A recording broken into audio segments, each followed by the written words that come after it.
Have you ever felt empty, even when life looked normal on the outside? Like something was missing, but you couldn't explain what? Yeah, I've been there. And for a long time, I tried to hide it. But this is the story of how I stopped feeling empty and how I learned to love my own company more than I ever thought possible. The emptiness started quietly. It wasn't sadness. It wasn't depression. It was just nothing. I felt disconnected from myself, from people, from life.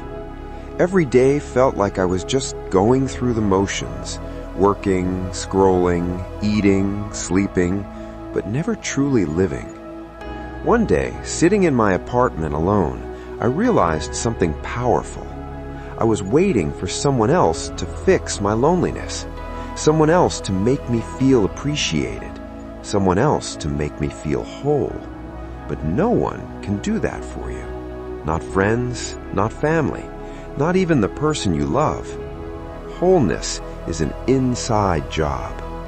So I made a decision, a simple one, a quiet one, a personal one. I told myself, if I'm going to be alone right now, then I'm going to learn to love it.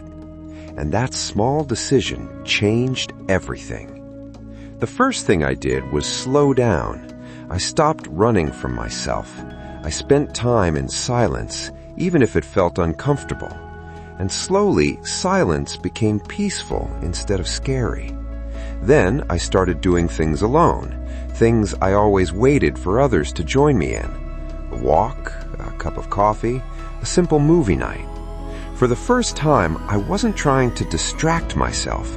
I was learning myself, meeting myself, understanding myself. And that's when something beautiful happened. The emptiness started to fade. Not because life suddenly got easier, but because I stopped abandoning myself. I started appreciating my own presence. I started respecting my own time. I started taking care of my own heart. And the more I did that, the more I realized something deep. Being alone is not a punishment. It's an opportunity. An opportunity to rebuild, to find inner peace, to create the life you want, not the one you're settling for. If you feel empty today, please remember, there is nothing wrong with you. You're not broken. You're not behind. You're not unloved. You're just becoming stronger, becoming wiser, becoming someone who doesn't rely on the world to feel whole. Love your own company, because when you do, you attract the kind of life you truly deserve. This is Spice 24 English, and your new chapter begins right now.